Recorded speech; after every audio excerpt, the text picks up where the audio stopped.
Gran Vasconcelheiro, foi isso que me perguntaram. Como assim, conselheiro? Pois é, eu tenho o privilégio de, nos últimos 12 anos, 13 anos, ter aconselhado diversos nomes que estão aí, tanto na internet quanto no mundo offline.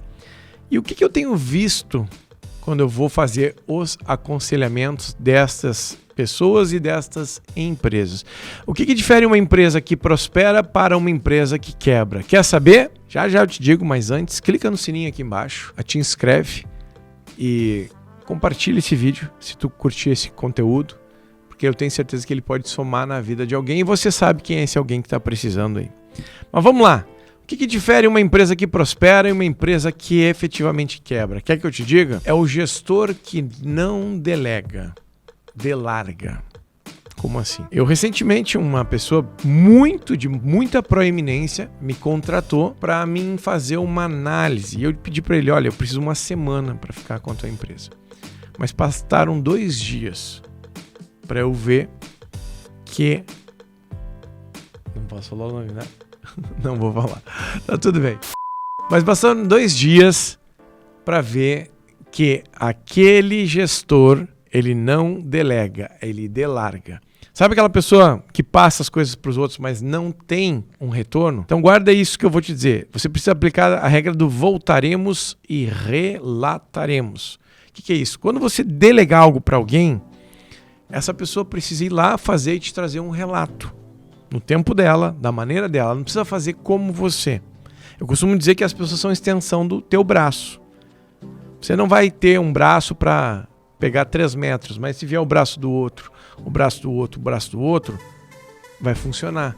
Só que lá na ponta, o aperto da mão do braço, por mais que eu esteja apertando o braço de um que está apertando o braço do outro, que está apertando o braço do outro, vai ser um pouco diferente. Isso faz com que eu alcance muito mais longe a última parte. Então a questão do delegar de maneira apropriada, ter as informações, ela é um diferencial enorme. E para ficar isso bem claro, como é que delega e como é que delarga? Bom, delarga é o seguinte, ele faz aquela reunião, passa a lista para as pessoas e diz, não, eu confio no meu time.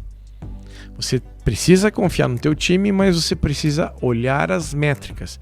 Gestor que não olha as métricas, que só confia no time, salvo em raras exceções, vai ter uma empresa que vai ter problemas de desenvolvimento, de gestão e de uma série de coisas, porque ele não conhece o que está acontecendo na ponta. Gestor que delega, ele vai lá e ele diz, o fulano, tá aqui, ó, eu preciso que você faça isso, ou que você resolva isso, e o prazo que eu preciso é esse. Consegue me atender?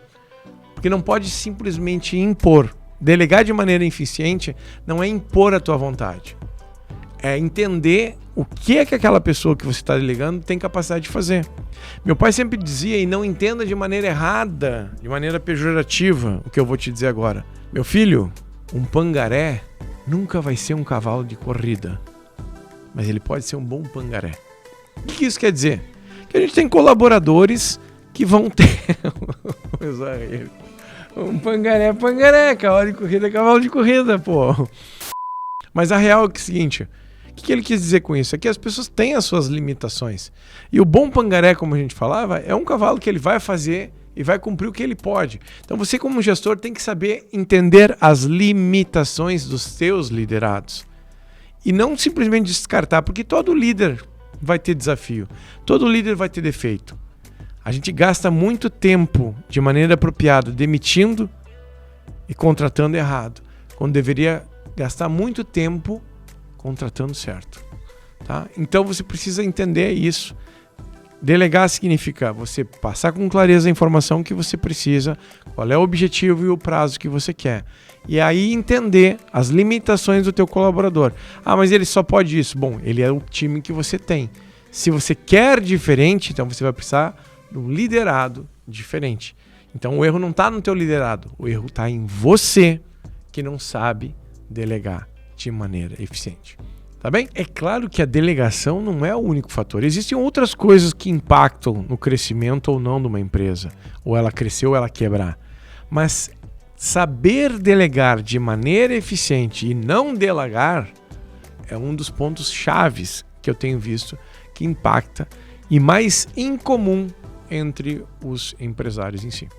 Isso que eu estou te falando de empresas grandes, com mais de 1.000 funcionários. Mas eu já vi isso acontecer em empresas com 100 funcionários e vi isso acontecer em empresas pequenas que estão recém começando. Então comece direito, resolva isso o mais rápido possível, né? E se você já é grande, resolva agora. E se você quer mais dicas sobre gestão, sobre o Granville Conselheiro, escreve aqui embaixo que eu vou ter o maior prazer em dividir isso com você.